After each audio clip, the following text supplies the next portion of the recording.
In this work, we have found that unless the heart cooperates, the brain does not seem to be getting the right kind of signals and not entering the right states of consciousness. And it has to do a lot with the physical heart itself. And we found unless the relationships are set right, the physical heart just does not cooperate. So the 21 days, for example, when we very often find the person not progressing, we take him out of the process, do what we call a Samskara Shuddhi on him. It is mainly setting right his relationships. And then once that has been set right, we see the heart is sending a different kind of signal and the person is able to get the states. So that was how we realized it is so important to set right relationships. Otherwise, the heart is just not cooperating. And without the heart, you can achieve very little. Samskara Shuddhi is cleansing of your conditioning. Samskaras means conditioning. Shuddhi means cleansing. So we acquire a lot of conditioning over the years. And this could sometimes be a hindrance to your growth or progress. So we have a way of erasing the samskaras or the conditioning, and then you continue to make progress.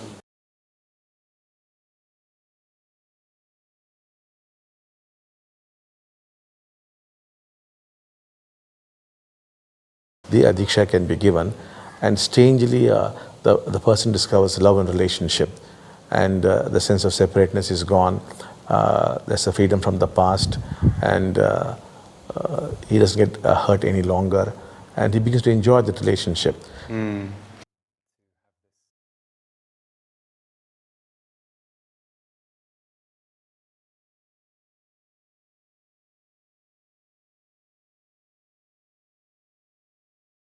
The emergency first aid I would give is teach them the art of listening to see what's happening inside them, and start this process and then receive the Deeksha.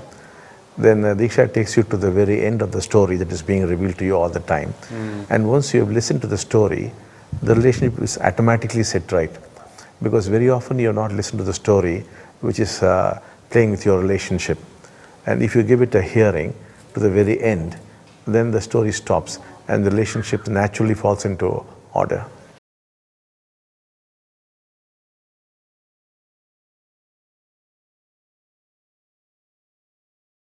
It's not exactly thoughts, but we carry a lot of stories within us. And these stories manipulate and control relationship. And all that they need is they have to be listened to. Strangely, once they have been listened to, they lose all charge. They no more interfere with you. But people hardly listen to that. The Deeksha helps you in listening to the story. And once it has expressed itself, the hold is gone. And without that hold, the relationship very naturally falls into order. And the person looks very different. I have had examples of people come and complain to me saying, we want to divorce our wives. And now I have asked them, then why did you marry her in the first instance? And they say, no, we married for money. Because in India you get a lot of money in the form of what they call dowry, So then I said, but then you can't give her up right now because you've taken the money. Yes, but then I really don't like her. I don't like her face, I don't like her complexion, I don't like her teeth. Now once they have listened to the story and they have undergone the process, the same person falls in love with her. And the relationship is set right. This happens almost every day.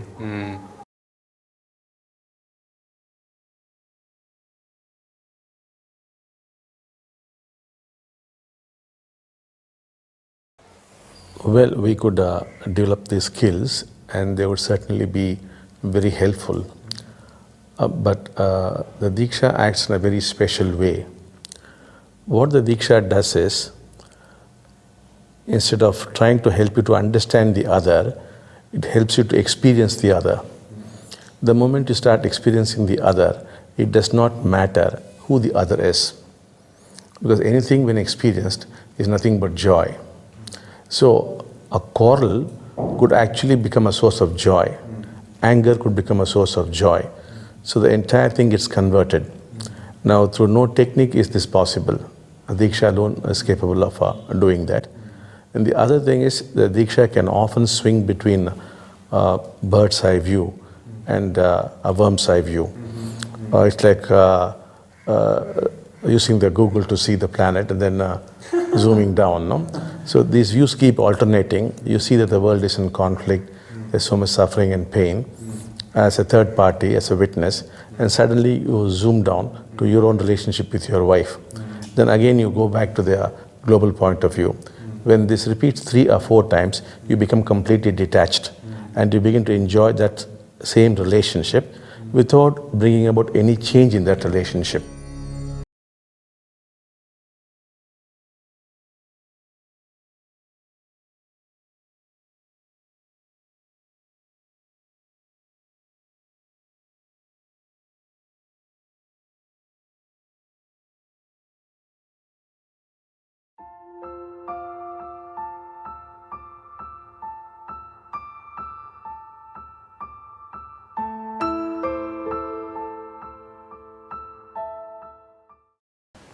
What happens in this Deeksha process is you still get angry, but I really do not know how to convey that. This is an anger which has no anger. There is an understanding where there is no understanding. So strangely, all things continue, but they have lost the sting, You can get very angry with your spouse, but the other person does not feel the anger. And there's really no anger in your anger, Similarly, you no more try to understand her in terms of psychology or philosophy, But there is an understanding which we really cannot call understanding. So we might say it's an understanding without understanding, It's something very strange. So all things are normal, but somehow the core is missing. And relationship becomes very beautiful when there's anger. The couples actually enjoy that anger, Very often the wife admires the husband's anger, the husband the wife's anger. That's how it happens. Not that they're free of anger. Anger still continues, but it has become very enjoyable. But somehow we have found it more easy to communicate with the Indian people, We have had some difficulty with the Western people in exactly communicating what's happening. But of late we find they're also getting a hang of it.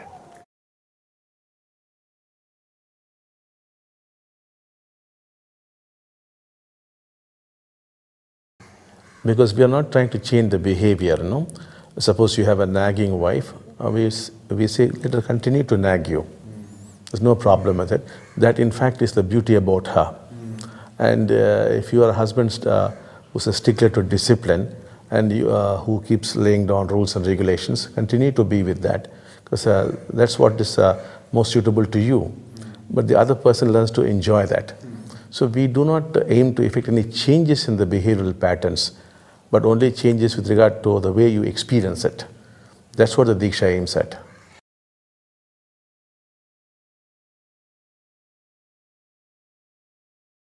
Content, is that correct? Exactly that. And so Deeksha relaxes our resistance to what is occurring. It's not that you're free of anger, but you are made friends with anger. You go along with it, you have no more problems with it. It's not that you have stopped being jealous, but you're very comfortable with being jealous. You accept it totally. So there's no change in the content. It's only in your approach to the content that there's a radical shift.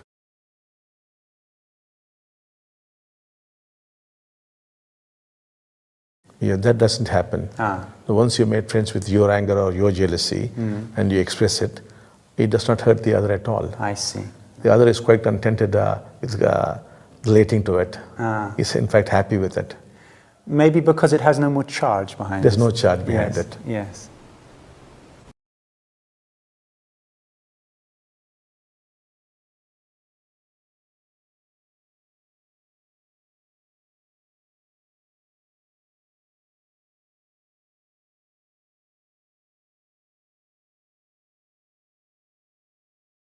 This jealousy is a natural feeling, which, as you said, is wired into the system. But the thing is, you could experience jealousy itself. When you start experiencing jealousy itself, it becomes a very enjoyable experience. So we are not talking about being free of jealousy here. We are only talking of enjoying jealousy. That's what Deeksha is all about. So you are very natural. You are jealous. You are very concerned when your wife is going along with somebody else.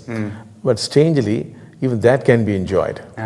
And the Deeksha takes you to such a level, what I call the bird's eye view.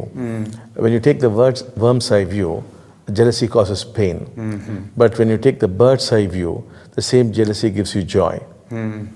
So much so that it is as though jealousy has disappeared. That's what happens.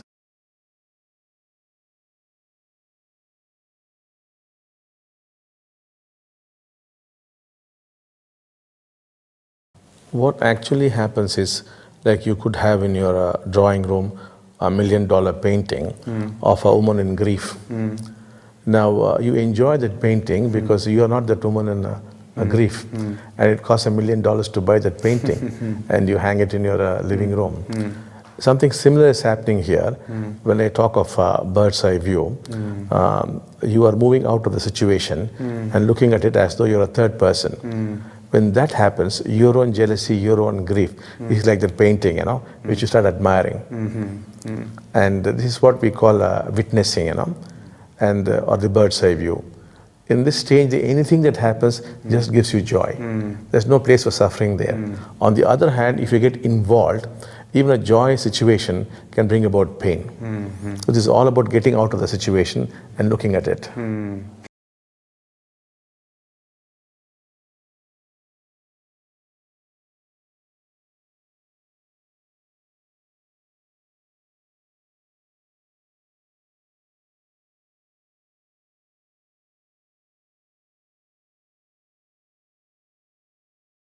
Yes, exactly that. This is what we also call oneness, because when this happens, you see the suffering of mankind. You see their suffering all over the world, and you become so aware of it, and your own personal suffering is just a small speck in that, and it ceases to be personal. So when I talk of freedom from suffering, I'm only talking of freedom from suffering as personal suffering, not suffering as such. So you can still feel the pain of the world and still feel compassion. Yes, you could feel that. Now, my own mother died on my lap. So, but then there was no personal suffering. But there was suffering, But it was not personal. I felt suffering because I could see she did not want to go. So you felt her suffering? Yes. Then. And there were others around who didn't want her to leave them. So they were all suffering. So that did affect me, but not as a person. Not that it was my mother who was passing away. It didn't affect me that way.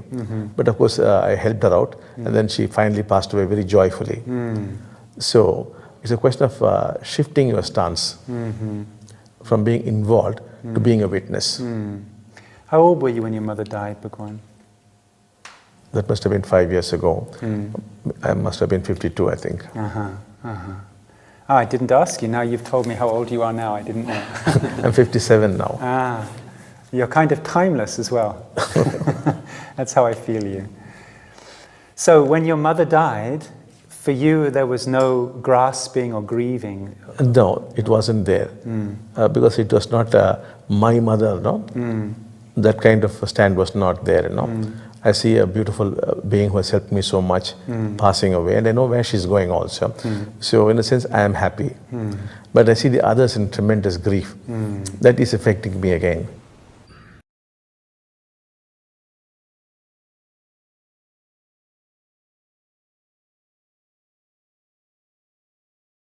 Yes. It's as though that that is the foundation for all relationships. Now, let's say you had a bad relationship with your father. It's likely to affect your relationship with your boss, or sometimes with your co-workers, or even with your spouse. So it's as though it is the basic relationship which affects all other relationships. So that is why we have found that once we have set this right, every other relationship seems to fall into order. So you come and complain to me about a problem with your boss or your spouse or some other friend of yours. I avoid all those things, but I go straight to the father and the mother, and this naturally becomes all right. So you just work on these two and everything is over.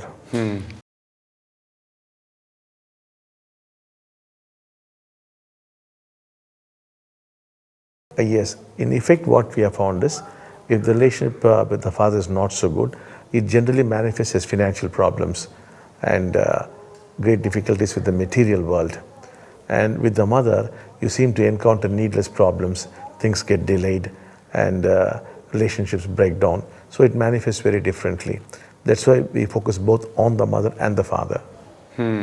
So for really good success on Wall Street, people should attend to their relationship with father.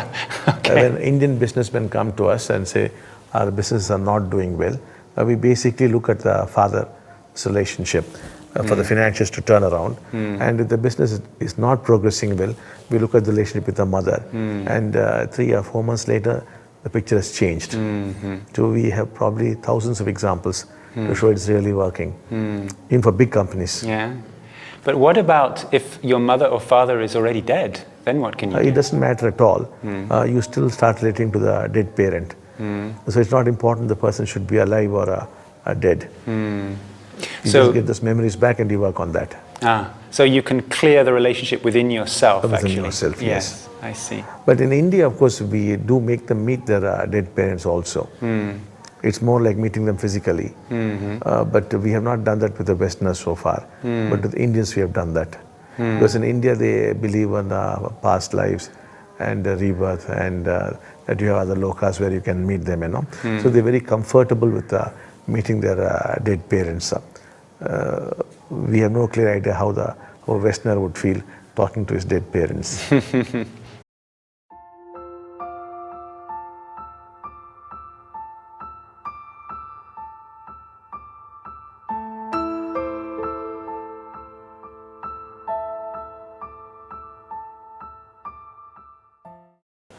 So we believe that ultimately the Deeksha would lead to what we call oneness.